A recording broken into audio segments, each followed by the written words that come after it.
peniaga dan penjaja kecil pula hilang pendapatan harian. SME ataupun IKS industri kecil sederhana pula terkesan. Dan laporan KKM pula, kita dalam hadapi isu ni, laporan KKM ni semakin hari semakin meningkat, pertambahan pula. Dan yang income tax pula, ada pula yang persoalan tu, dia kata income tax duk kejar pula dah rakyat, kerajaan duk kejar, nak minta duit lah, nak minta buat jadual berkala, pembayaran berkala dan sebagainya. Rakyat dah tertekan, yang betul minta duit daripada income tax kejar pula. Dan saya lihat kerajaan Perikatan Nasional ni, sekali lagi saya sebut adalah gagal. Dan saya ingin bertanya Datuk, kalau kembali menjadi kerajaan, apa cadangan dan pandangan Datuk, orang yang pengalaman dalam politik, untuk menyelesaikan atau mengurangkan isu dan permasalahan rakyat ini dan juga isu COVID-19. Ya, terima kasih. Itu penyanyi blues. Ya. Dia kata apa nak dikata? Gagal.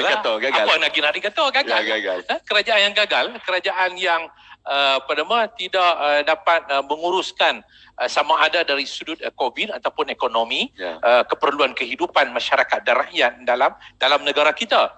Kini macam disebut oleh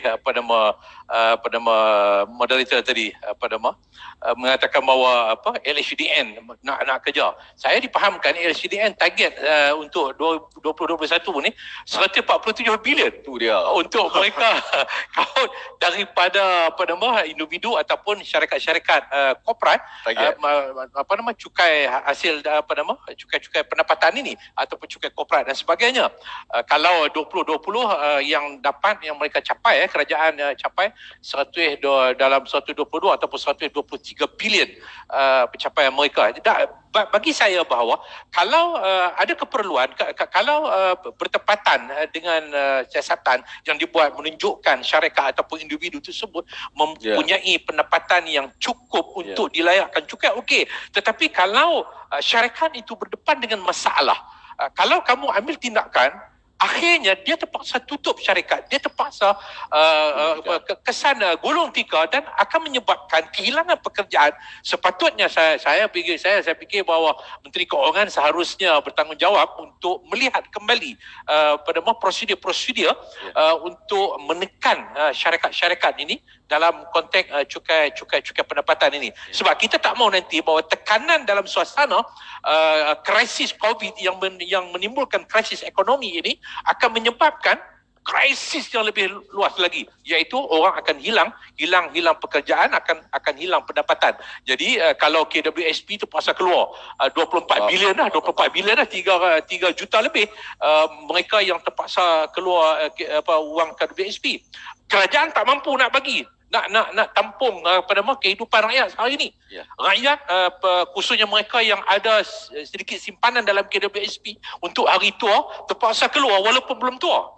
Walaupun belum tua, mereka terpaksa keluar sebab mereka tak boleh tunggu hari tua, sebab belum tentu mereka akan sampai pada hari tua kalau mereka tak belanja duit hari ini. Kerana apa? Hari ini kalau mereka tak belanja, apa lagi pendapatan yang ada? Kerajaan tak mampu untuk nak biayai kehidupan mereka. Jadi mereka terpaksa keluar. Sebab itu kita minta supaya kerajaan bukan sahaja kepada mereka yang yang tertentu saja, tapi siapa sahaja. Saya fikir bahawa sepatutnya diberikan ruang untuk mengeluarkan wang simpanan KWSP itu, untuk kalau yang ada gaji tetap pun yang tak terjejah pendapatan pun, bagi saya mereka dapat membantu orang lain. Membantu keluarga mereka yang terkesan dan sebagainya, adik-beradik dan sebagainya. Ini untuk survival kehidupan keluarga mereka. Dan saya lebih melihat kebimbangan yang orang persoal hari ini. Kamu nak sampai 147 bilion, kamu nak buat apa?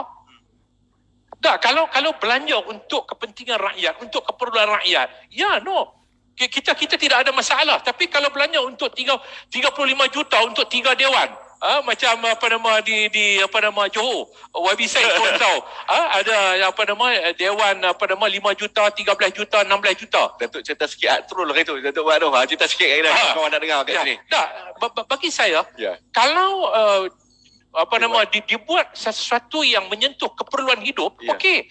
Dewan bukan satu keperluan hidup. Ini kehendak seseorang, kehendak orang-orang tertentu, orang-orang politik. Untuk apa? Untuk mengumpul dana politik daripada projek yang akan dibuat dengan nilai 35 juta. Sebab itu saya buat video yang menggambarkan tandas ini. Saya menggambarkan tandas ini.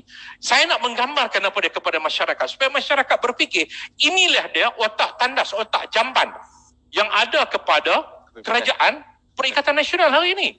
Otak jamban. Otak jamban ini dia tak boleh fikir sesuatu yang menyentuh keperluan antara keperluan dengan kehendak. Jadi saya nak gambarkan bahawa itulah dia otak pemimpin. Pemimpin otak jamban, otak tandas, otak yang dipenuhi dengan kebusukan terhadap kehidupan masyarakat dan rakyat.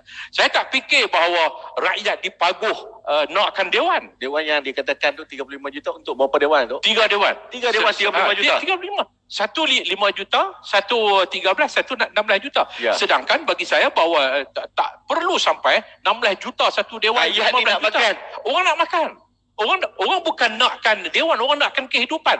Dewan tidak boleh memberikan kehidupan. Sebuah dewan tidak boleh memberikan kehidupan kepada masyarakat dan rakyat sama ada di Paguh ataupun di mana-mana. Sebab itu, bagi saya bahawa kalau 35 juta itu kerajaan mengambil contoh, kerajaan hari ini mengambil contoh macam mana kerajaan Pakatan Harapan di Melaka dahulu, iaitu yang Muhammad Adli membuat rumah peduli.